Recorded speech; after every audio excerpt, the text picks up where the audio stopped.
Good evening, everyone, and welcome to the Township Committee meeting of Thursday, April 9th, 2020. Greg, has adequate notice been given to this meeting? Yes, adequate notice of this meeting of the Township of Chatham was given as required by the Open Public Meetings Act as follows.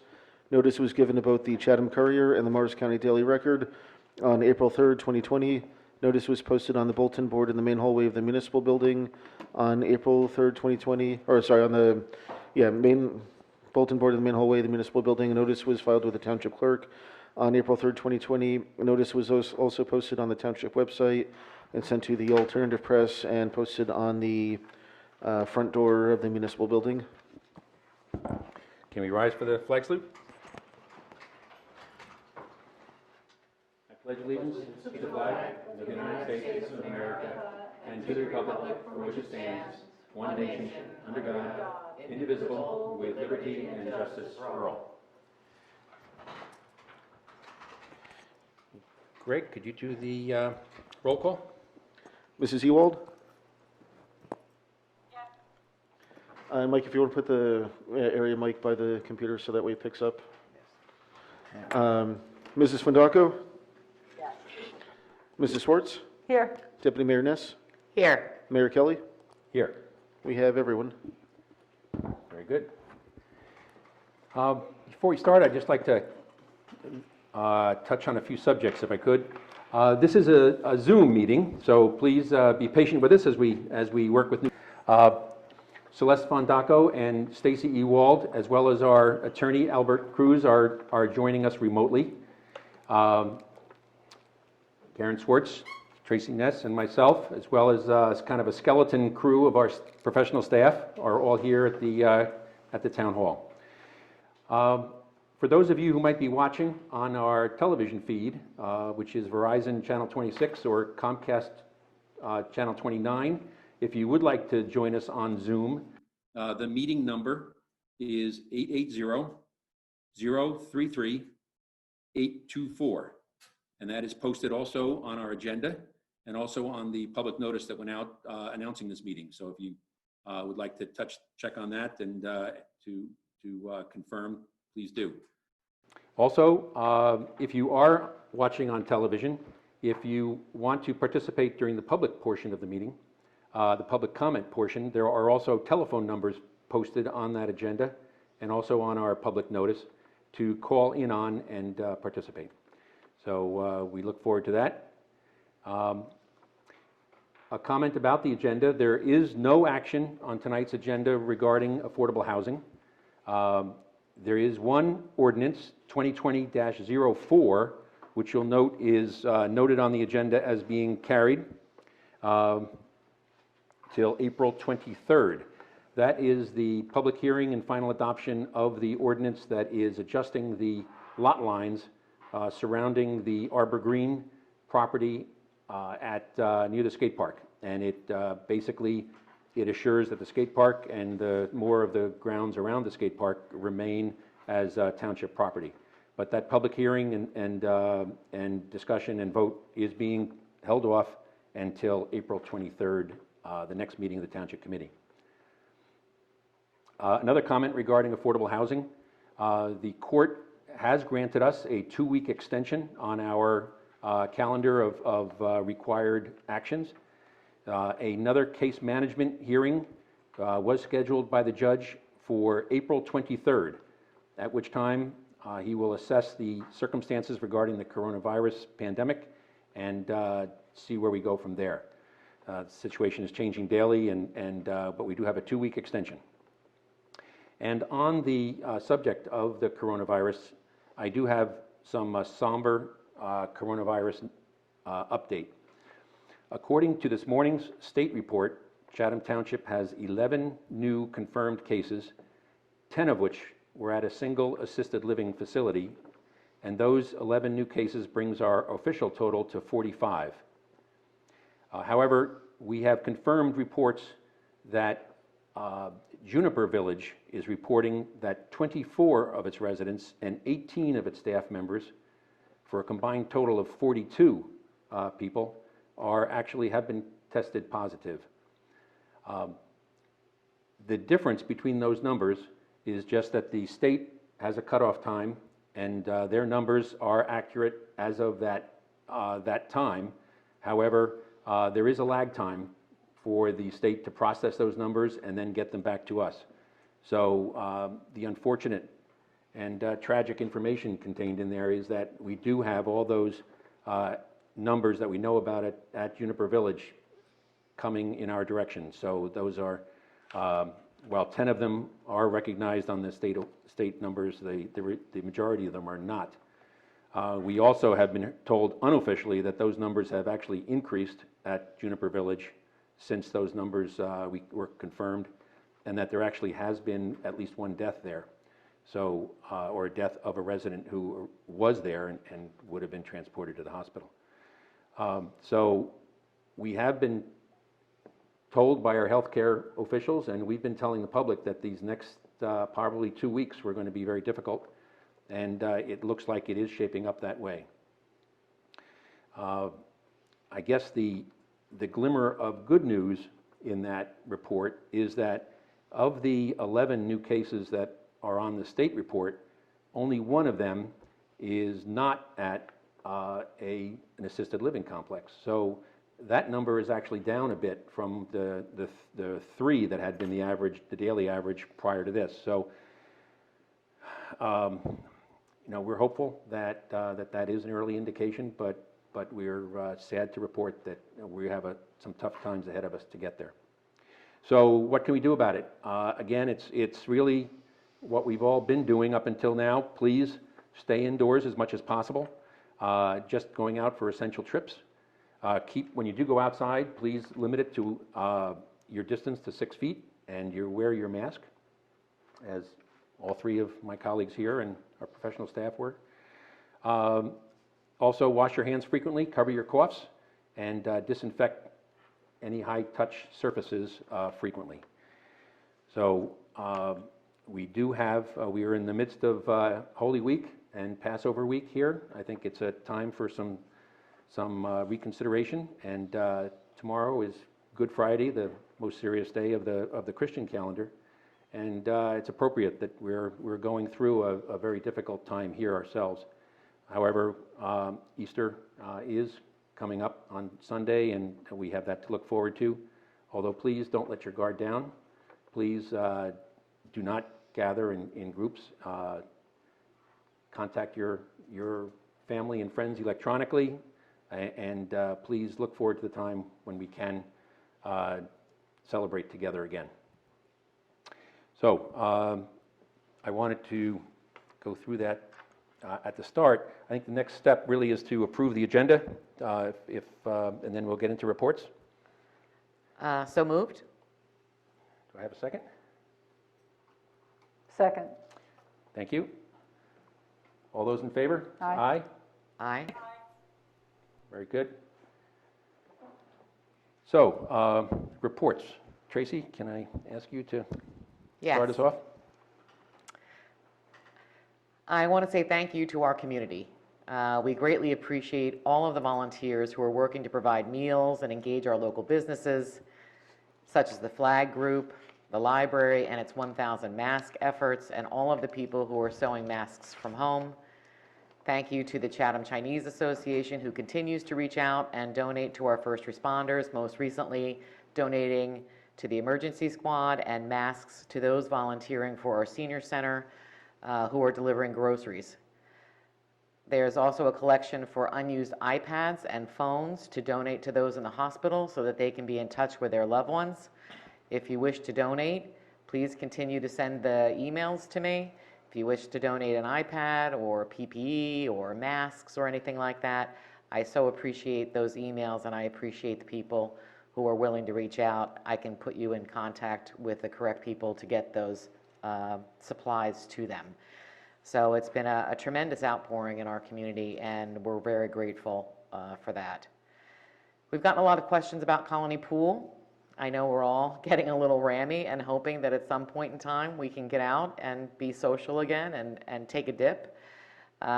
We have all good intentions of opening Colony Pool, and we are following all of the updates from the state, with regards to opening recreational facilities and the limits of public gatherings.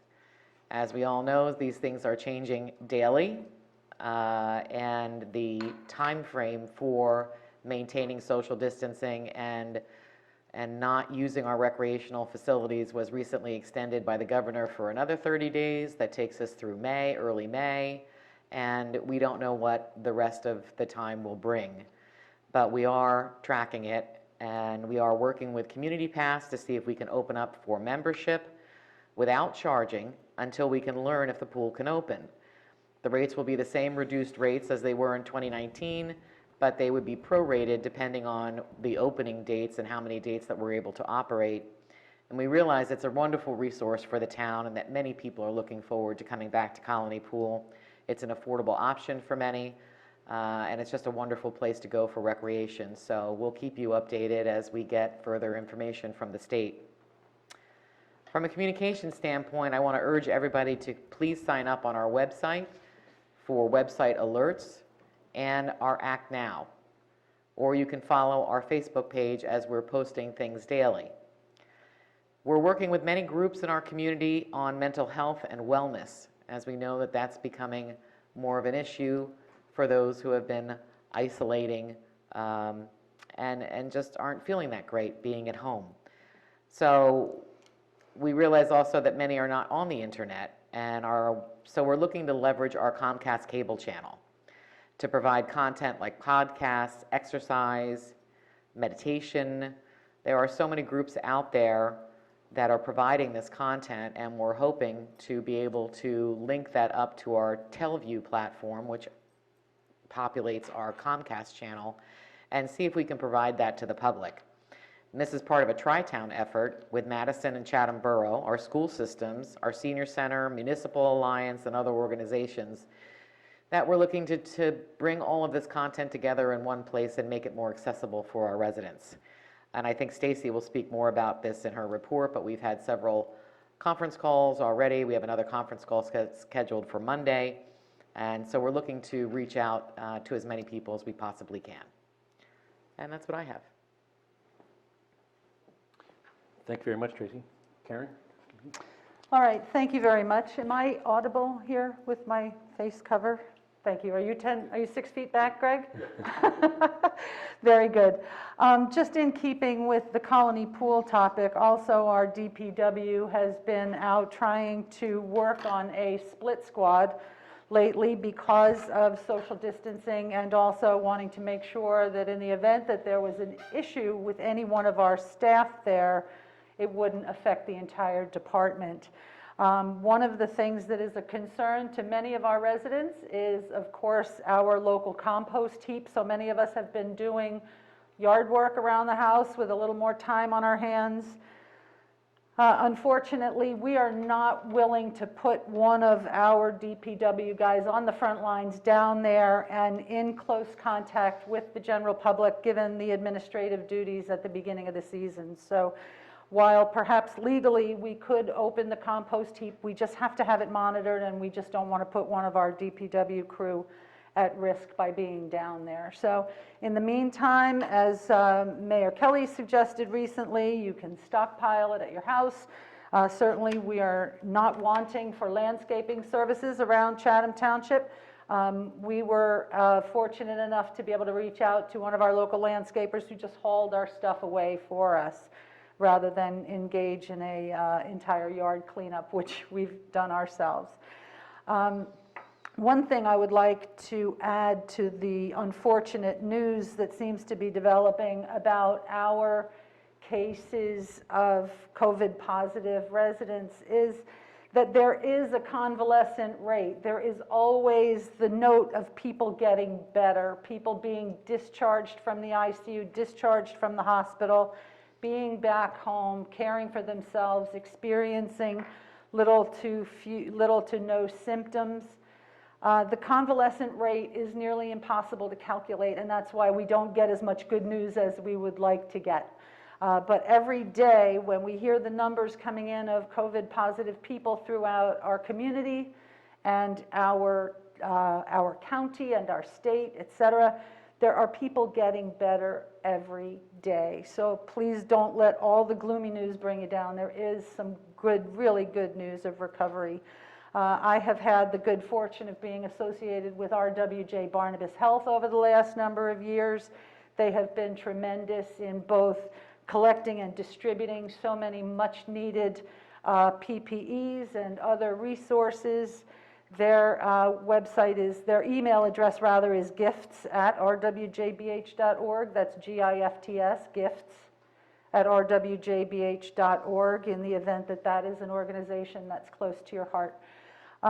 In other news, our board president from the Chatham Senior Center writes the following to the public: as we all deal with the uncertainty of the COVID-19 pandemic, staff at the Senior Center of the Chathams is busy working every single day. Though the center is physically closed, we are continuing to ensure that our seniors receive vital resources and information, as well as physical and emotional support during these unprecedented times. If you are a senior or know of one who is in need of help, please call the Senior Center at 973-635-4565. I'll repeat that, the Senior Center at 973-635-4565 for assistance. To date, the Senior Center has coordinated a team of 50 volunteers who have shopped for over 30 households, made calls to over 2,000 Chatham residents aged 65 and over. They are answering many calls from long-distance family members who cannot physically be present but are wanting to know that their loved ones are being looked after and are staying safe and healthy. Of course, in this environment, the Senior Center funding sources are in precarious situations themselves. We hear this from nonprofits all over the area. We are asking if you would consider making a donation to the Chatham Senior Center at this time to help their critical support and comfort to our large senior center population. Any amount is helpful. The seniors and the Senior Center are so appreciative of any and all signs of generosity. Their web address is chathamseniorcenter.org/donate. So thank you, Jim Connolly, Board of Trustees President for the Chatham Senior Center, for coordinating that wonderful effort. To Julie Reich, who is the director of the Senior Center. She jumped in only recently to the director's position, and she's hit the ground running and doing a great job for one of our most fragile populations. So that is about it for me. Thank you very much. Thank you, Karen. Stacy, would you like to give your report? Sure. I'm not sure if I heard Karen mention, but also the senior citizen, the Senior Center had also asked for volunteers to help shopping for the senior citizens. That's the one place where they need additional resources. So if anybody's willing to volunteer to help with grocery shopping, please reach out to the Senior Center. I just want to say hi to Chatham Township. I miss you guys. And I look forward to when we can have packed meeting rooms again. The couple of initiatives that are going on, we have been working with, we met with the folks over in Madison and in Chatham Borough to talk about what we can do to help our residents with respect to mental health initiatives and mental health support. As Tracy mentioned this, we recognize and appreciate that this is a tough time for a lot of people. We talked about in that discussion on Monday, we had representatives from the faith-based community. We have representatives from the Senior Center. I have since coordinated discussions with our Municipal Alliance Committee of the Chathams, the Madison Chatham Coalition, Board of Health, and our school district. You know, and a lot of people are suffering, and we really want to try and get resources out as best we can. There are things that are out there already. The school district has done a great job. They've set up kind of a virtual health and wellness center. So I'd like to share that link if people would like to make use. And there's podcasts, and there's, you know, relaxing, soothing music. There's meditation instruction. So, and it's video, you know, audio. So any way to kind of help people manage through. And they've set up, it's on sites.google.com, and we'll post this as well. Chatham/Chatham Rest and Relaxation. They also have another page, chatham-nj.org, Wellness Room for Educators as well. So they already have some things, and where there's resources available, we want to push that out as soon as possible. If you go on their sites.google.com/chatham-nj.org, you will also find that they've posted a list of telehealth therapists that are available. So through secured, video conferencing, they can continue to help people who are having mental health issues. Let's see. So just to follow up on that, the other thing we were talking about potentially looking into is whether or not we can get volunteers to provide donated office hours at some point. So that would be nice if we're able to do that. But like Tracy said, we're going to push out information as best we can through the website, on the Facebook page, and then through our cablecast capabilities. Another thing we've been trying to chase down is supporting our small businesses. And we know they're suffering, and there's a lot of groups in town that are really trying to do their best to help. A new group did set up. Michelle Lease had organized a Facebook group called Keep Chatham Thriving, and they're trying to post, have local businesses post information on, their hours, modified services they're able to provide, just get information out, and then hopefully residents can support those local businesses. There's also a website, shopchathamnewjersey.com. Both of those resources cover Chatham Borough and Chatham Township. And if you are a small business and you're not already on those sites, please reach out, shopchathamnj.com, or the Facebook page, Keep Chatham Thriving. In addition, I want to make sure people are aware, if you are a small business, and most are suffering, because I can't even say and are suffering, because I think most are suffering. There are a lot of resources out there. And I found the most user-friendly way to find out how you're supported is through business.nj.gov, where they have a chat option or a call option that you can find out what kind of support you can get, because there were some cases where people were concerned. There's a lot of information about payroll support for small businesses that are keeping staff, their employees on payroll. That's the PPP program, but there are a lot of small businesses and independent contractors who weren't sure of the type of support that they'd have, since they don't have employees. But there is, under the Pandemic Unemployment Assistance PUA program, you can, even though you don't qualify for unemployment through the normal process, under the pandemic, there's a special program. So the Pandemic Unemployment Assistance is there for you. And also Economic Injury Disaster Loan, the EIDL, is providing funds up to $10,000 to help businesses who are suffering loss of revenue. And those loans will be forgiven.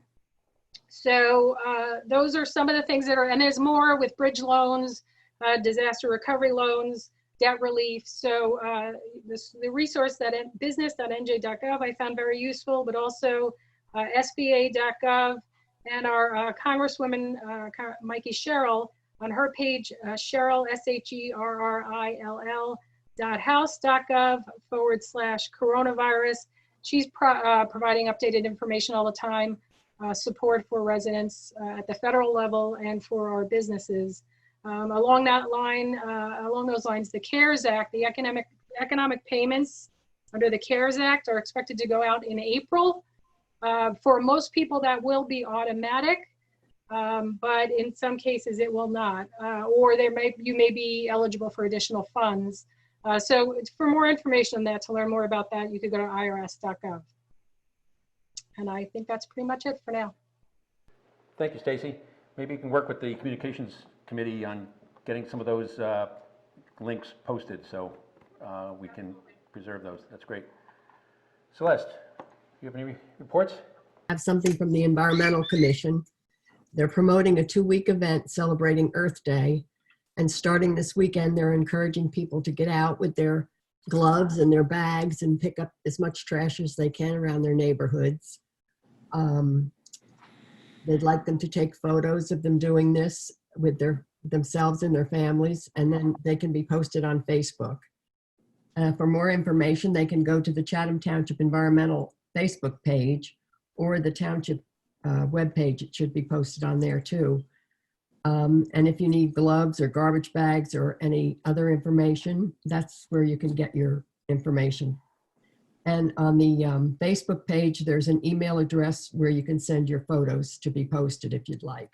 So that's all I have. So they can go 6 feet apart and keep safe. And make a difference. Very good. Thanks. Thank you, Celeste. Albert, any, do you have any reports, Albert? No report, Mr. Mayor. Good, thank you. Greg, do you have anything to report? I have no report. Very good, thank you. Bob? Yes, Mr. Mayor, I have some items to report on. The first item that I'd like to report on, and no action is necessary on this, is that there was a note sale today for the Township of Chatham. So we were able to successfully negotiate our bond anticipation note rollover for one more year. So the bond anticipation note was due today, and we were able to roll it over for another 12-month period. The bond anticipation note is for $10 million. The interest rate that we were able to negotiate was 2.25% on the note, which in this current environment is a very good interest rate. Normally, we would go out to bid for bond anticipation note rollovers, but due to the pandemic and the fact that the banks were following federal and state directives, we were not able to do that. So we were fortunate that we were able to negotiate this rate. So this allows us to be able to pay off some of our principal and then pay interest on some of our capital ordinances that go back to 2010. So these are expenses related to paving of roads in different years, the purchase of fire department equipment, replacement of breathing apparatus. This also includes the payment for the purchase of 2 properties from open space that were done in 2017. So this is part of the fabric of government. So we are paying down debt with this. A bond anticipation note can only go out for a maximum of 10 years, and then it has to be turned into permanent debt. So I want to thank our CFO, Deb King, for the work that she did with our bond counsel, Steve Rogert, because without the assistance of Steve in these troubled times, we would have been looking at some serious consequences here. So this is good news for the township. Tonight on the agenda, there is Resolution 2020-103, which is in a way related to this. This resolution, if adopted by the Township Committee, would mean that this bond anticipation note, whoever purchases the bond anticipation note, the note would become tax exempt from federal income tax. So I would recommend that the Township Committee adopt that. That's been done for the past several years. So thank you. So that's the first report that I have. By state law, when a bond anticipation note is sold, it must be reported at the next municipal meeting. So the note was sold today. This is the next meeting, so we are reporting on it. It must be reflected in our in the minutes of the township's minutes for the committee meeting. So that's what we're doing. And the next item that I have to report on, actually, is there any questions about this? I do have one question. I know the circumstances were unusual and we really weren't able to go out to bid on the item, but were we in the ballpark for 2.25%? Is that, was it something of a competitive rate, or did we find ourselves over a barrel with it? Just curious. No, we were, you know, it's difficult to answer that Right. question. As we sit here in the last 10 days, it's a competitive rate. Okay, You know, good. when we were looking at it earlier in the year, it would have been a little lower than we thought, but this, you know, if we had a pogo stick, I'd be jumping up and down on the pogo stick, because this is a good rate for us right now. Right, because we had this conversation with our CFO before, and we were talking about the ambivalence of the current market conditions in spite of the fact that we're at AAA credit, which is wonderful. Interest rates are at historic lows, which is also wonderful, but obviously the circumstances are Yeah, unique. There's the banks, just because of what's going on, they were not able to follow, you know, the normal course of banking Right. practices. So we are thrilled with this rate. So Thank you. you're welcome. There's some good news. There's some good news that occurred today. As we all know, there's a desperate need for blood and for plasma. Today, some of our township residents had organized a blood drive, and the blood drive was held here in the gym at our municipal building. It was from 10 to 3 today, and we should thank Marguerite White and Nicole DiMaggio for quarterbacking this with the assistance of Megan Spears from the American Red Cross Blood Services. So this is something that I think I received an email on a Saturday morning. It was at the end of March, and voila, we have a blood drive here. It came together well. There were 51 slots, and all 51 slots were taken.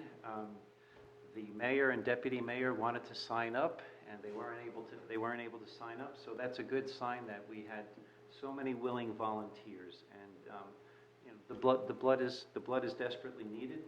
There's also going to be so you know, I just want to say I want to thank them, and this worked out well today. It was down in the gym, and all of those that came to give blood, they waited in their cars in the parking lot. We were able to observe social distancing, and we were able to provide, or our residents were able to provide something that's vitally needed all over New Jersey.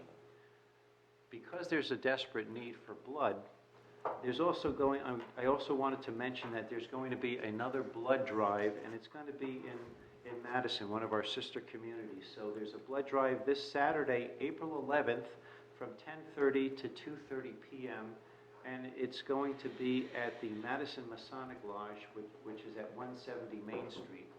So I don't know the phone number or things of that nature, but one of our employees is a member of that lodge. So Greg, do you have any additional details that you can share?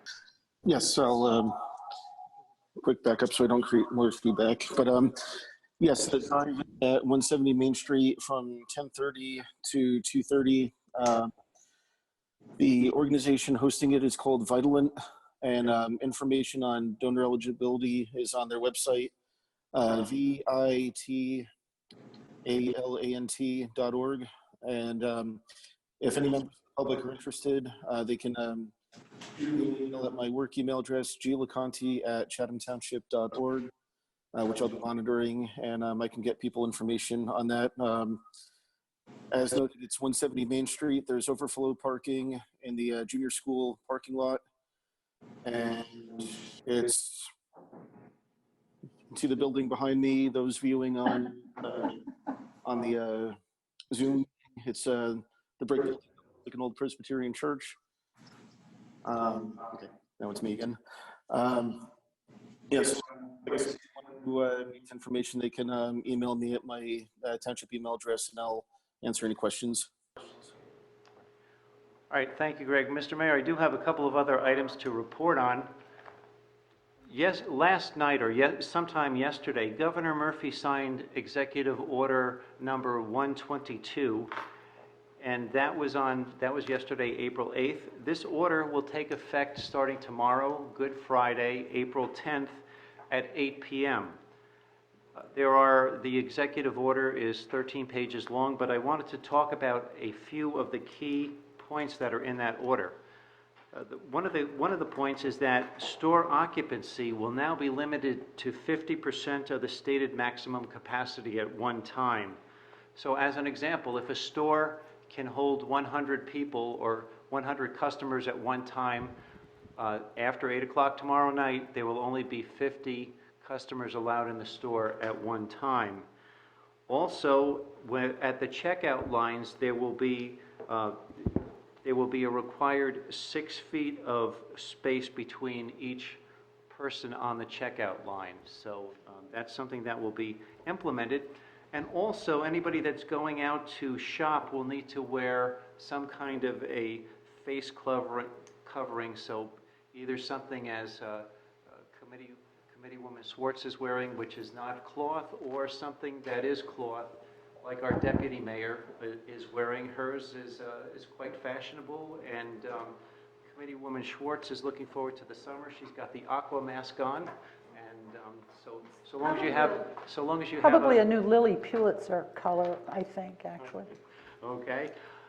So long as you're wearing some kind of a mask when you go out, that's important. So those are some of the key points in one section of the new executive order. In another section of the executive order, all non-essential construction projects are to cease by tomorrow evening at 8 p.m. So there are residential construction. Most of it is would be considered non-essential. However, projects that are already that involve single-family houses that are already under construction, they can be completed. So if there's a renovation going on or something like that, that project can continue, and our construction officials, our electrical inspectors, plumbing inspectors, will be out to inspect so that the project can get completed. Also, any emergency repairs that are necessary to ensure the health and safety of residents in their domicile will be allowed to go forward. In the executive order, there are a total of 14 exceptions to the order. So it lists what are considered essential. So road repairs, projects related to the delivery of electric, gas, and other services are some of the items that will continue. So if you need to, take a look at Executive Order 122 for the total list. How does this affect the township, and how does it affect our building department? Our building department needs to be there to follow up, to schedule inspections. We do have several projects that are in the queue. So this morning I met with our construction official, and we mapped out a plan of action. What we are going to do is our inspectors will be ready. Over time, the number of hours that they will be doing inspections will wind up being reduced. But this is also, but during this whole emergency, they have to be on call. They have to be available. But this also gives us the opportunity to work on some other projects that we were going to be starting in the summer, and we'll be able to start them a little earlier. So our inspectors' work hours over time will be reduced to reflect the changes that are occurring, but we will make sure that while they're available, they will be helping us with phase 2 of our operation organization. And what that is as I've reported previously, we have over 2 million pieces of paper that we've touched and organized in our 8 different file rooms, so that they now reflect block and lot numbers. The township has 3,721 residential properties within its boundaries. So each property has at least one set of house plans on file. So here's an example of one of here's 2 examples of files. So these house plans only have to be kept by statute for 10 years, and then they can be disposed of. Most communities throw them out over time. What we're going to do is we're not going to do that. We want to be able, we're going to go through our files, and any files that are from 2008 back to 1945, we will go through and we will purge. We will separate these files. These plans will then be put in a separate area. They will be put in a block and lot sequence, and when the time comes, we will offer them back to the owner of the property. So they will be able to, if they want, they will be able to get a nice set of plans for the house that they're in. And this will help in several ways. Right now, we have over 10,000 sets of plans in this building. This will help us, as we reorganize our files, this will help us save space. We're going to be able to return a valuable resource to our residents or to the current property owners, and then this will save us money in the long run as we digitize our files when we go to the electronic filing. So that's one of the things that we are going to be doing. And then if there's time in phase 2, Greg, I don't know if you're able to show, but we have 72 boxes of construction files related to commercial properties and to other items. So today, the construction official, the mayor and I were looking at some of the files that we had laid, some of the plans that had been in broken boxes that were on the bottom of piles that were 10 feet tall. So I have up the picture of Mayor and Greg in pink. Okay, so that mess will become organized sometime in the future, but first we're going to give back the plans to the residents. So, that's It's a nice touch. that's Very nice. something that's important. So thank you. And then I just wanted to close by saying that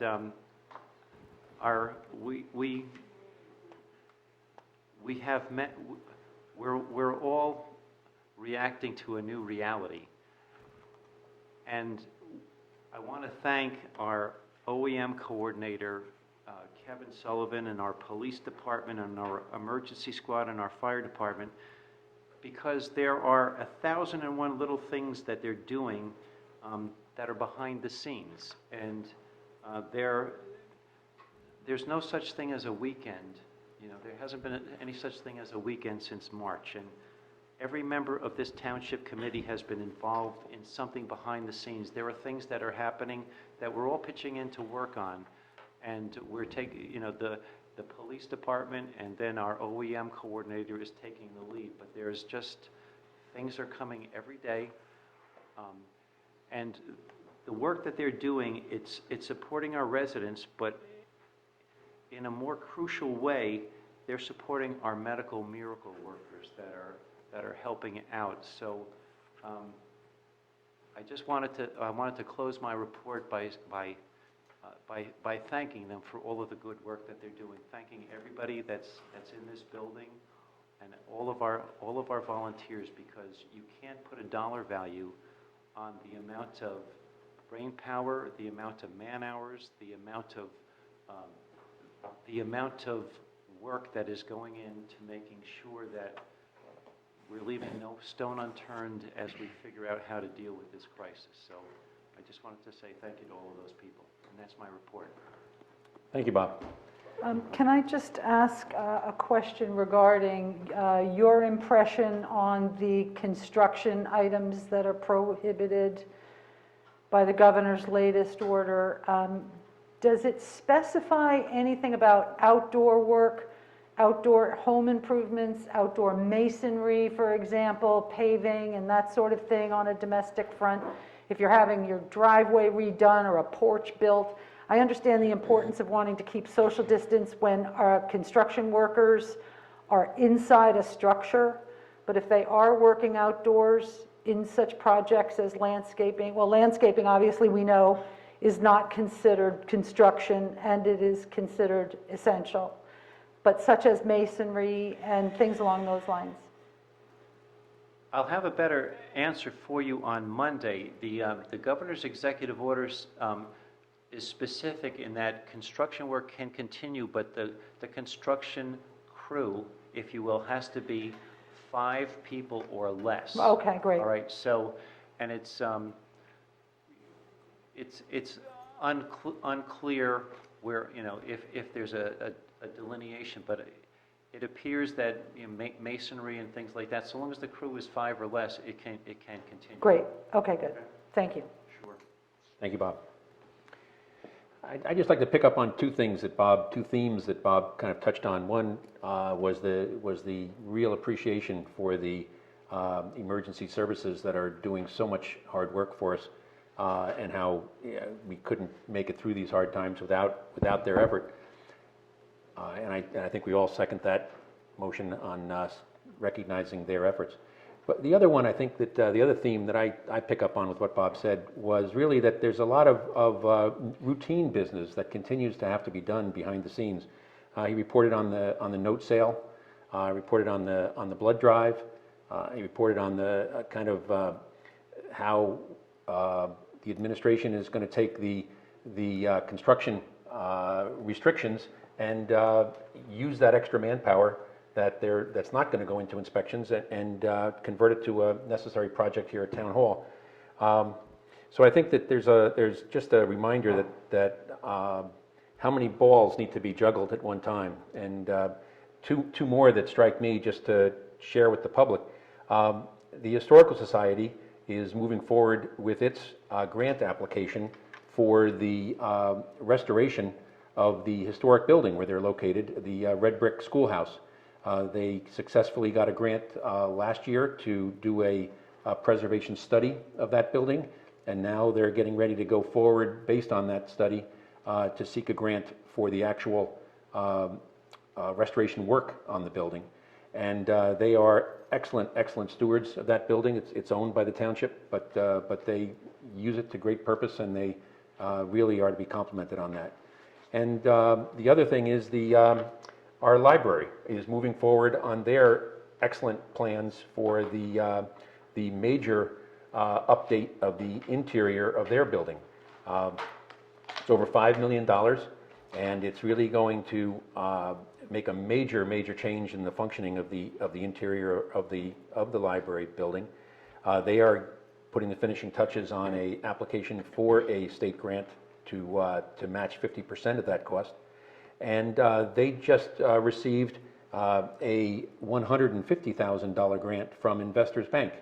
So a definite thanks to Investors Bank for really stepping up and supporting our Library of the Chathams in such a big way.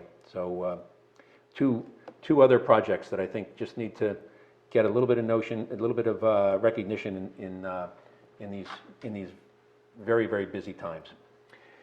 So that concludes our reports. Moving forward on the agenda, again, the first ordinance on the agenda, 2020-04, is being deferred till April 23rd. So Greg, could you read the title of the next ordinance for us, please?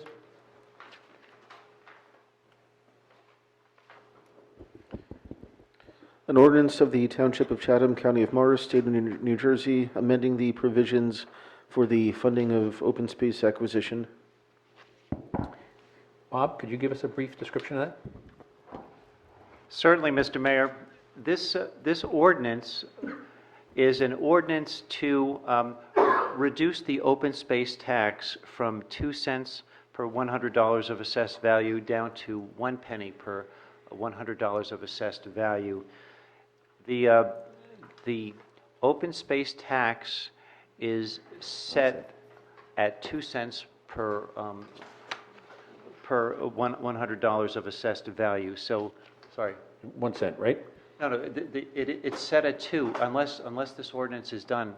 Okay. It cannot be reduced to 1 cent. So that was Okay. So thank you. That was the point that I was going to be driving at.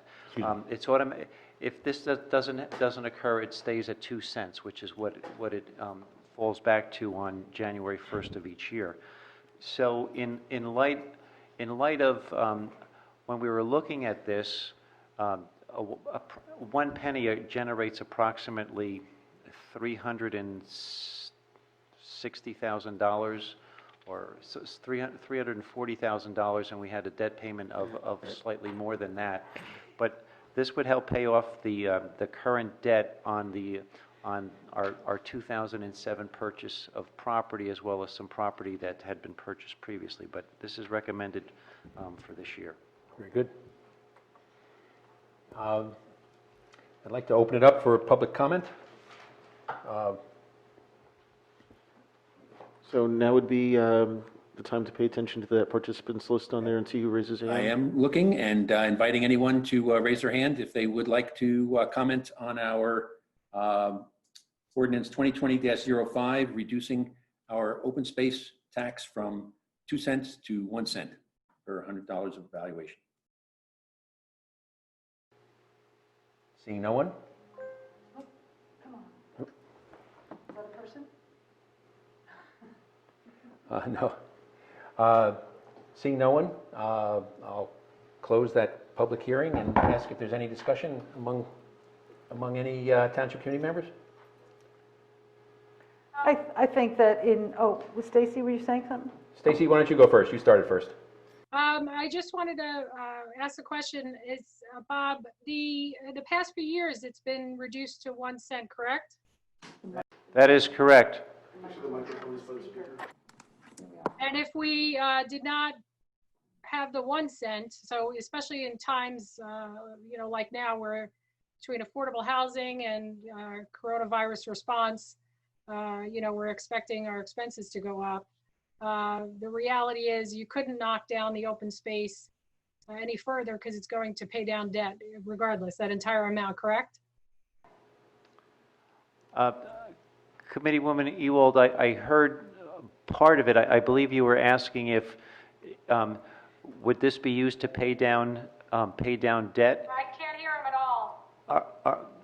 The answer to paying down debt is that at 1 cent, yes, this is, this 1 cent tax is earmarked to pay down debt on past purchases of property. It's not being put aside to make purchases of property in the future or for playground renovations or anything like that. This is going to be earmarked for paying down the debt on our previous open space acquisitions. Thank you.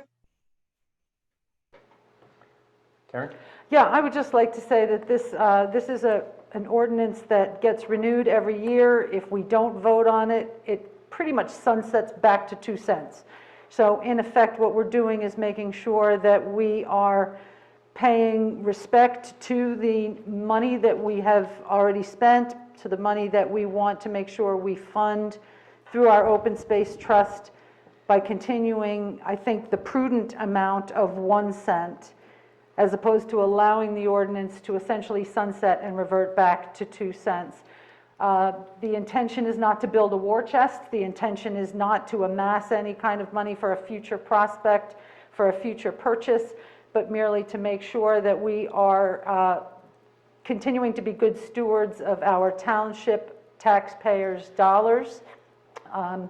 It's always been my contention that our tax dollars should be fungible rather than putting everything in designated buckets whenever possible.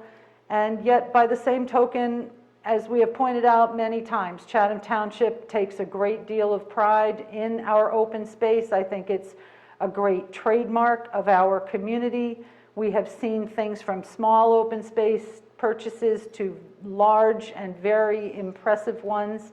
Most recently was the purchase of the land on the, for lack of all intents and purposes, the left-hand side of Snake Hill, going up the hill. It provides a nice corridor that will be forever undeveloped, which I think is wonderful. If we have a corridor into our community from Union County, that's it. So I do think that this is a prudent use of our tax dollars, and I'm proud to support it. Any other comments?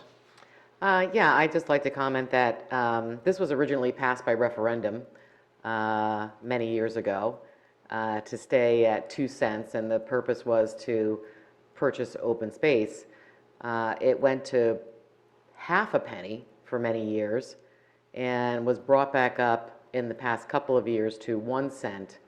And to Karen's point, we are not in anywhere near a position to put money aside for future open space purchases. Right now, we just need to fund the 1% to be able to pay down debt. So hopefully, in the future, we'll be able to get to the point where we'll be able to once again put money into that fund in anticipation of future open space purposes. But the 1 cent will serve to only pay down debt. Thank you. Any other comments? Do I have a motion to adopt this ordinance? So moved. And a second? Second. Greg? Mrs. Ewald? Yes. Mrs. Fundaco? Yes. Mrs. Schwartz? Yes. Deputy Mayor Ness? Yes. Mayor Kelly? Yes. Motion passes. Thank you, Greg. That brings us to our consent agenda. Greg, could you read the resolutions? Yes, we have Resolution 2020-99, payment of bills, 2020-100, approving meeting minutes, 2020-101, approving executive session minutes, 2020-102, refunding overpayment of taxes, 2020-103, regarding bond anticipation note sale, 2020-104, regarding taxes and sewer fees for Block 128, Lot 2, and that's it. I would like to remind everyone that I will have to abstain from executive session minutes. Albert, Counselor, do I do that now, or do we read everything? You would pull those minutes out and vote on them separately. Very good. I didn't hear what he said. We will Vote on them separately. pull the executive session minutes out of the consent agenda and vote on them separately. So, this will be a vote on the resolutions with the exception of the executive session minutes, which is 2020-101. Do I have a motion to adopt? So moved. Second. Very good. And Greg? Mrs. Ewald? Yes. Mrs. Fundaco? Yes. Mrs. Schwartz? Yes. Deputy Mayor Ness? Yes. And Mayor Kelly. Yes. And then next up is the Resolution 2020-101 for the executive session minutes. Do I have a motion to adopt the executive session minutes? So moved. We'll take Stacy as the mover and, oh, Whichever. whichever, yes. Okay, Greg, could I have the, Sure. Mrs. Ewald?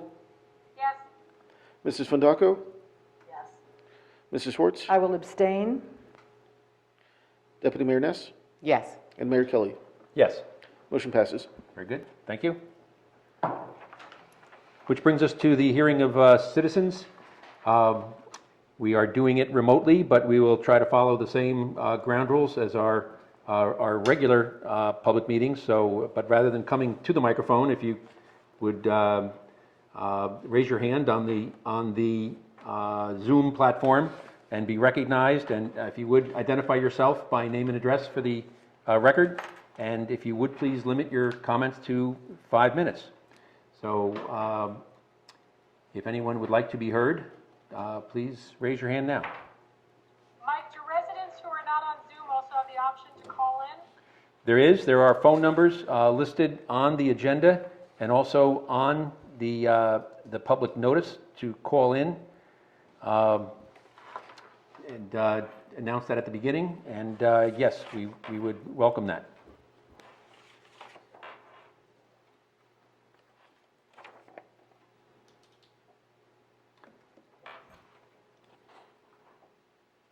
We would Very love good. somebody to come forward just to see whether it works. Yes, Anybody we- out there? We do have one here, very good.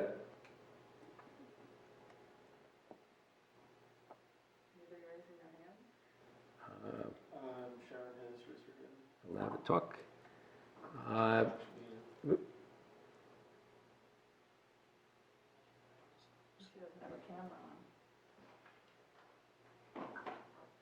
Are you able to see me? Here we go. Sharon, can you speak? Yes, it's Sharon and Tom Tether. Very good. 115 Huron Drive. Good evening, everyone. Can you put the microphone? We're doing the Zoom so we can call in for this. I just had a very quick question. I understand the ordinance affecting the 24 units that are moving to the Southern Boulevard site, and the split of the property is moved to the 23rd of April. I was just curious and wondering why that's moving ahead even at that date.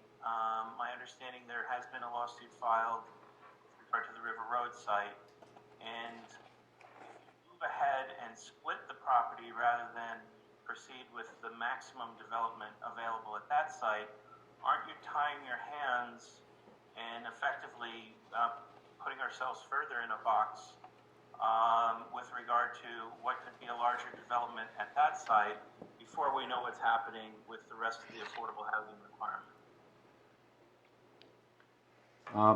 Thank you. Albert, that's kind of a legal question. Would you want to answer the legal part of it? Or unrelated, this particular ordinance, well, let me just backtrack a second.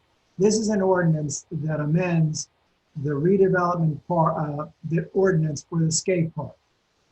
The way the redevelopment plan was originally structured is that a little over 3 acres would be conveyed to the developer on which 24 units would be constructed.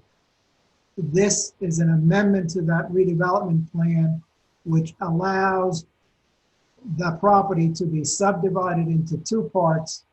One part where the 24 units are, and the rest of it to be retained by the township. If this were not done, then the entire 3 plus or minus acres would be conveyed to the developer of that property. Because of the wetlands determination, there is very limited capacity that remainder property can sustain.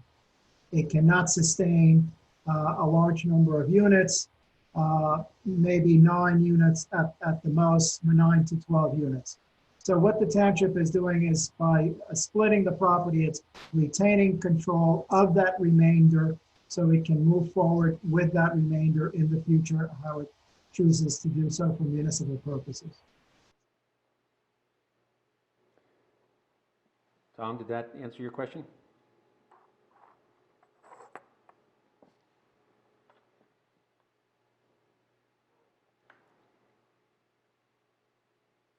Very good. Is there anyone else who would like to come to the microphone?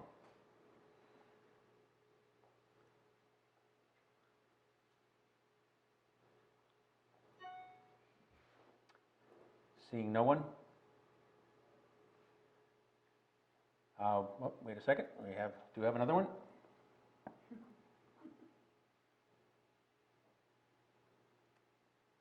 Yes. Can you hear me now? Yes, we can. Yes. Okay, sorry, I was trying to speak. I don't know what happened. I got disconnected. I think, yes, thank you for that response. If I understand correctly, we were going to convey the entire 3.2 acres and still only build 24 units. Now we're retaining the extra land, potentially still zoned as affordable housing for at least potential future development, if that's possible. Is that correct? Yes. Okay. All right, thank you for that.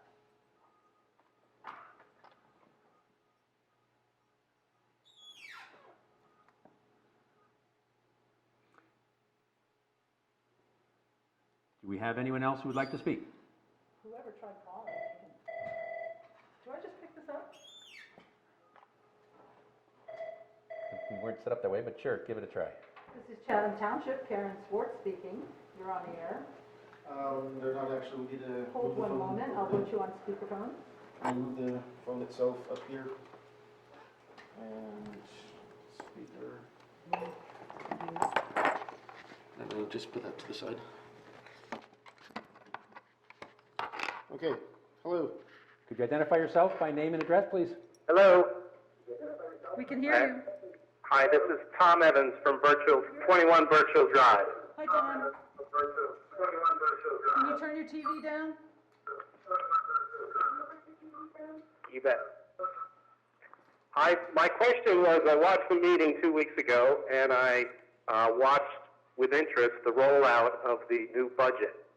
And I was a bit shocked not to see anything about repairs to the municipal building, given the urgency that was expressed back in November that the roof was dropping in and the furnace wouldn't work and the windows were blowing air through the building. Why isn't there anything showing up with some activity for the repairs to the building? I can answer that. Bob, would you like to answer that? Hi, yes, Mr. Evans, some of that will be addressed at the April 23rd meeting. However, I am pleased to let you know that the township has submitted a grant application to PSE&G for work here at this building, the municipal building, as well as at the police department building. So PSE&G has a 70-30 program where they will pay for 70% of the cost of improvements, and the municipality will pay for 30% of the cost of improvements. So on March 24th, we submitted a grant application. There was funds were available through that program, and we submitted a grant application. The total cost, and I'm working, it's off the, I don't have the file in front of me, but I believe it's about $245,000. So PSE&G is willing to pay for 70% of the cost for a new boiler, for new HVAC equipment, for the basically the computer controls and some other items. So it's we are hoping to hear back on that, but there was a limited window to apply. The township had done an evaluation in 2019 for that, and we did not make the funding round last year. So we believe we will make it this year for that. And we did the same thing for the police department because they need it. They need a new boiler and new HVAC equipment. So you will be hearing more about it on the 23rd. But the reason you haven't heard anything about it now is because this is one of those behind-the-scenes things that we have plenty of projects on the agenda, but we're trying to look for grant funding for this. And you might recall from a slide at the introduction where we talked about we were looking to maximize, basically non-public money to make improvements, and that's part of it. Understood. Thank you very much. I look forward to hearing more on it. Thank you.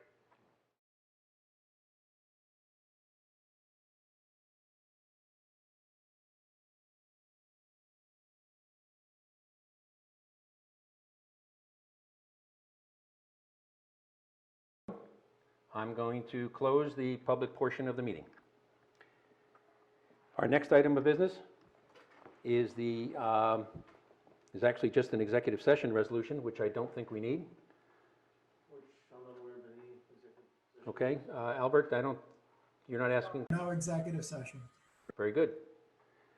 Okay. I will entertain a motion to adjourn. So moved. Second? Second. Very good.